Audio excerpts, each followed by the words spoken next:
أهلا وسهلا بكم على قناة تدريب أميديوس سيلينج بلاتفورم كونكت. يشرح هذا الفيديو كيفية تعلم الحروف المستخدمة في قطاع الطيران.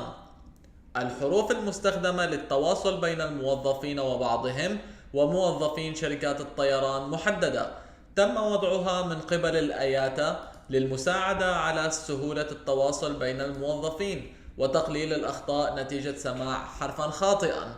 الحروف المستخدمة وكيفية قراءتها كالتالي: A ألفا، B برافو، C تشارلي، D دلتا، E إيكو، F فوكستروت، G جولف، H هوتل، I إنديا، J جولييت، K كيلو، L ليما، M مايك، N نوفمبر، O أوسكار، P بابا، Q كيوبيك، R روميو، S سييرا، T تانجو، U يونيفورم، V فيكتور، W ويسكي، X اكس راي، Y يانكي، Z